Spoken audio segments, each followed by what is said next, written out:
જે પાક નુકસાની હતી, અતિવૃષ્ટિ હતી, એ અતિવૃષ્ટિનો જે પાક વીમાની વાત હતી, એ પાક વીમો ત્યારે તો ન મળ્યો. એ પછી ખેડૂતો દ્વારા કોર્ટ કેસ કરવામાં આવ્યો અને હાઈકોર્ટમાં ખેડૂતો કેસ જીત્યા. હાઈકોર્ટનો આદેશ થયો કે આ ખેડૂતને એની પાક વીમાની રકમ આપવી. એના આદેશ પછી પણ આજે છેલ્લા 3 વર્ષથી રાતી પાય ખેડૂતના ખાતામાં નથી આવી. ત્યારે આવા તમામ મુદ્દા લઈ અને પ્રવીણભાઈ રામ આ ઘેડ પંથકની અંદર ફરી રહ્યા છે તો ભાજપના પેટમાં દુખી રહ્યું છે. ભાજપની અંદર ક્યાંક ડર ફેલાયેલો છે કે પ્રવીણભાઈ રામ જે આ ગામડા ફરી રહ્યા છે ને, તો એ જે ગામોની મુલાકાત લઈ રહ્યા છે એને કારણે અમારા જે કાળા કરતૂતો છે એ ખુલ્લા પડી જશે, અમારા ભ્રષ્ટાચારો છે એ ખુલ્લા પડી જશે.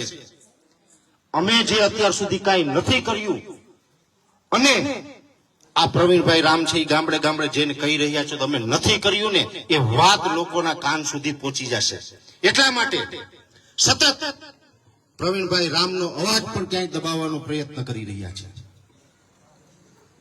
પ્રવીણભાઈ રામનો અત્યારે અવાજ દબાવો એટલે સીધી જ વાત છે કે ઘેડનો અવાજ દબાવો. કેમ કે અત્યારે પ્રવીણ રામનો અવાજ છે એ ઘેડનો અવાજ છે, ઘેડ માટે થઈને નીકળ્યા છે.